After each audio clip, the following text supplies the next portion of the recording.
Selamat pagi untuk semuanya.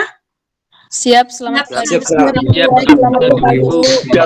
Selamat pagi, Bu. Oke, apa kabarnya hari ini? Sehat? Siap, sehat. Sehat, Bu. Sehat, oke. Semoga nanti dalam pembelajaran kita hari ini juga semangat dan selalu sehat selalu, kan gitu ya? Oke, sebelum kita memulai pembelajaran kita hari ini, giliran siapa sekarang memimpin doa? Oh, iya Joy, silakan Joy. Baiklah Bapak, Ibu, dan teman-teman sekalian, sebelum kita memulai pembelajaran kita, ada baiknya kita berdoa. Berdoa menurut agama dan kepercayaan kita masing-masing. Doa dimulai. Doa selesai. Oke, terima kasih ya Joy. Ya, baik Bu. Coba isi kehadiranmu di Google Classroom. Sudah, coba dibuka, isi kehadiranmu di Google Classroom. 4 lagi ya, dengan yang izin tadi berarti ada 3 lagi. Bagaimana kamu membedakan benda elastis dan benda plastis? Baiklah Bu, saya izin menjawab pertanyaan dari Ibu. Cara kita membedakan benda elastisitas dengan plastis itu sesuai dengan konsep elastisitas, yaitu benda-benda elastisitas adalah benda yang memiliki kemampuan untuk kembali ke bentuk atau ukuran semula saat gaya yang diterapkan dihilangkan. Kebalikannya, benda-benda plastis itu adalah benda yang tidak dapat kembali ke bentuk semula saat gaya yang diterapkan dihilangkan, karena elastisitas berkaitan dengan tegangan dan juga regangan, Bu. Terima kasih, Bu. Siap, Bu. Bagaimana cara membedakan benda elastis dan benda plastis? Sederhananya kita perhatikan saja dalam kehidupan sehari-hari. Benda elastis itu berarti lentur, dapat kembali ke bentuk semula, yaitu saat kita menekan coil spring atau pegang pen, merasakan bola karet yang elastis, menarik belang karet. Sedangkan untuk yang benda plastis, kebalikan dari benda elastis. Benda plastis tidak bisa balik ke bentuk atau ke ukuran yang semula, seperti yang ada pada kayu yang sudah dipotong dan kaca yang pecah.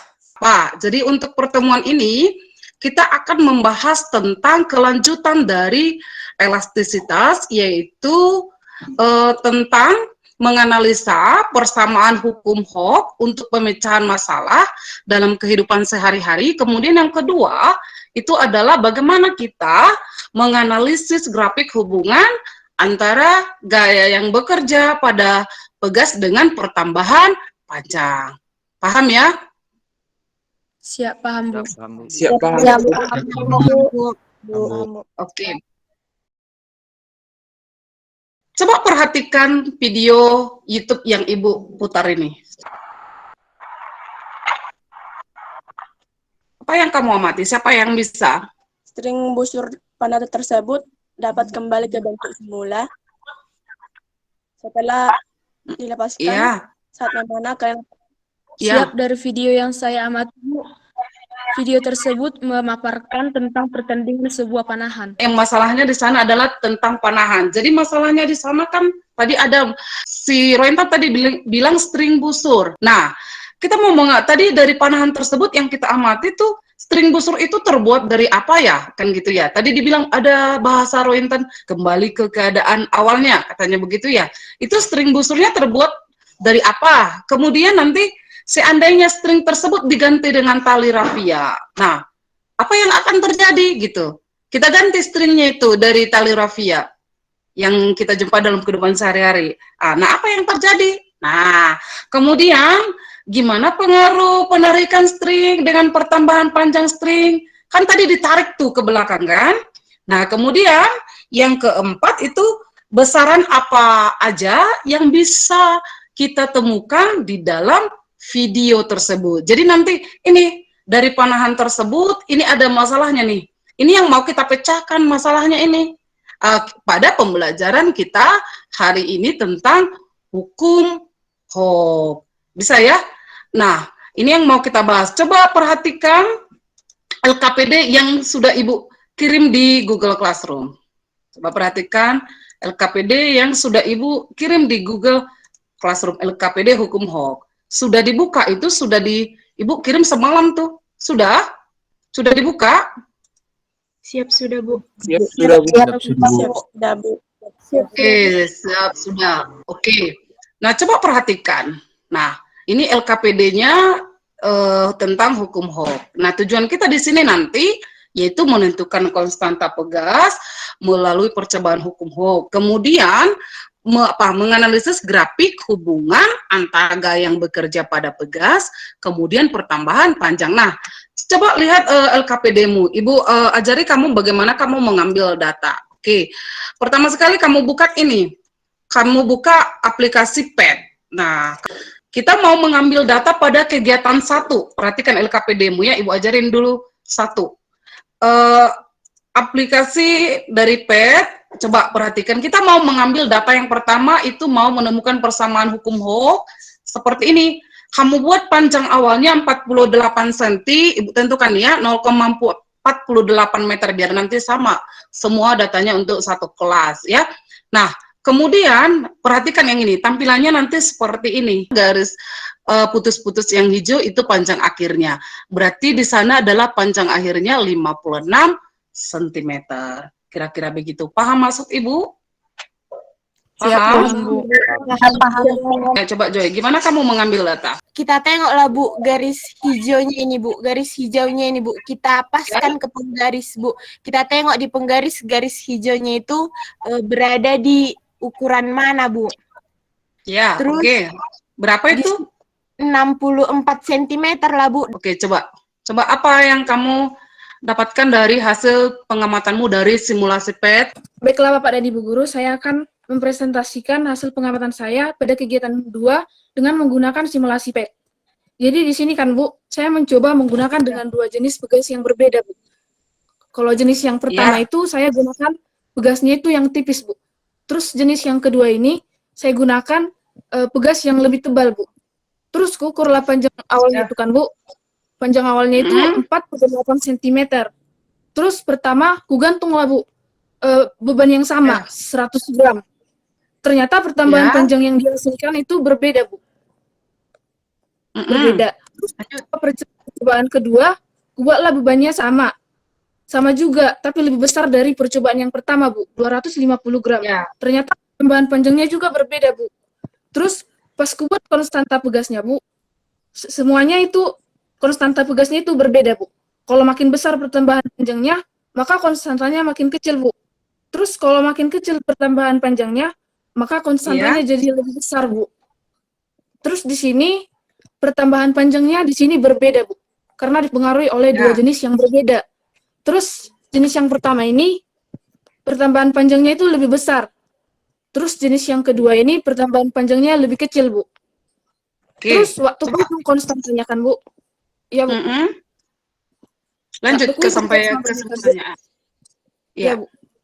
Waktu hitung konstantanya Bu berbeda juga karena dipengaruhi oleh 2 jenis pegas yang berbeda dan pertambahan panjangnya juga berbeda Bu. Di sini pertambahan panjangnya kalau makin besar maka konstantanya lebih kecil Bu. Terus kalau pertambahan panjangnya lebih kecil maka konstantanya lebih besar Bu. Terus kesimpulannya kan Bu, pegas jenis pertama itu lebih elastis Bu daripada jenis yang kedua. Karena konstanta pegas jenis pertama itu lebih kecil konstantanya Bu. Di sini semakin kecil konstanta, maka benda itu makin elastis. Kalau makin besar konstantanya, maka benda itu makin kaku Bu. Ya. Terus kesimpulan dari percobaan pertama dan kedua yang kulakukan Bu, kegiatan pertama itu, kalau semakin besar gaya yang bekerja pada pegas, maka semakin besar pertambahan panjang pegasnya Bu. Atau gaya sebanding dengan pertambahan panjangnya. Terus di kegiatan kedua ini, pertambahan panjang dan konstanta dipengaruhi oleh jenis pegas. Terus konstanta pegas berbanding terbalik sama pertambahan panjangnya Bu. Demikian Bu. Oke, beri aplaus untuk si Putri Huta Barat. Coba karena sudah mempresentasikan hasil dari pengamatannya berdasarkan simulasi PET. Bagus ya. Tadi kan pada ini perhatikan hukum HOK itu adalah pada daerah elastisitas suatu benda besarnya pertambahan panjang sebanding dengan gaya yang bekerja pada benda itu. Besarnya pertambahan panjang sebanding. Kan tadi itu kan? Iya, percobaannya begitu kan tadi kan? Iya, Bu. Ya, Bu. Iya, Bu. Perhatikan coba slide Ibu. Nah, string busur, coba ya, string busur panah adalah benda elastis, yaitu benda yang dapat mengalami perubahan bentuk jika dikenai gaya dan setelah gaya dihilangkan kembali ke keadaan semula. Oke, kemudian string busur dapat kembali ke bentuk semula setelah ditarik dan dilepaskan saat memanah karena benda elastis. Jadi kalau diganti dengan tali rapia tadi berarti akan putus kan begitu ya? Karena pada benda elastis terdapat gaya pegas atau gaya pemuli yang menunjukkan bahwa gaya pegas selalu mengarah ke titik keseimbangannya, sama seperti yang dibilang si Natasha tadi. Oke, lanjut. Berarti perhatikan slide ini ya. Busur panah itu dulu digunakan pada senjata tradisional. Nah, biasanya digunakan untuk meluncurkan anak panah dan proses panah terbantu oleh kekuatan elastisitasnya. Nah, dulu katanya senjata panah itu digunakan untuk berburu. Boleh kita lihat pada film-film yang kolosal kan gitu ya. Pada film-film kerajaan biasanya kata itu digunakan untuk peralatan perang. Nah, tetapi kalau panahan saat ini sebagai cabang olahraga ya, dan ketepatan menembak merupakan kunci utama dalam panahan tersebut. Oke, pada busur panah, saat tali busur panah ditarik, maka akan menghasilkan tegangan dan akan menghasilkan energi potensial yang sangat elastis. Nah, setelah anak panah dilepaskan dari tegangannya, maka akan membuat anak panah melaju dengan sangat cepat. Kira-kira paham? Paham dengan penjelasan Ibu? Paham, Ya, Bu. paham. Ya, paham, Bu. Paham, Bu. Oke, baik. Nah, jadi kesimpulan kita pada pembelajaran kita hari ini, coba benda elastis itu artinya adalah benda yang dapat kembali ke bentuk semula sesaat setelah gaya yang mengenainya dihilangkan. Nah, penerapan benda elastis dalam kehidupan sehari-hari biasa digunakan pada kasur pegas, ban kendaraan, busur panah, ayunan bayi, apa lagi? Coba, apa lagi? Selain ini, selain yang sebutkan contohnya, apa lagi? Ada yang bisa menyebutkan? Ada lagi? Ada ketapel, Bu. Oke, pada ketapel. Apalagi selain ketapel? Pernah bermain ketapel kan yang laki-laki? Nggak pernah lagi? Oke. Ya, Wilhelm tuh keluar masuk tuh. Nah, itu dia. Kemudian, hubungan antara gaya, perubahan panjang pegas, dan konstanta pegas dinyatakan dengan hukum Hooke, yaitu persamaan F dikali delta X. Grafik F dengan delta X berupa garis lurus atau garis linear. Maka dikatakan tadi apa dari hasil pengamatannya bahwasanya F tadi apa hubungannya dengan delta X? F apa? Sebanding dengan delta X, Bu. Bagaimana pembelajaran kita hari ini menurut kamu? Ada manfaatnya tuh enggak gitu? Bagaimana pembelajaran hari ini? Siap, bermanfaat. Bu. Sudah, belum ada Ninang masuk. Pembelajaran kita selanjutnya adalah tentang susunan pegas. Jadi Ibu harap kamu belajar di rumah. Oke, silakan pimpin doa penutup.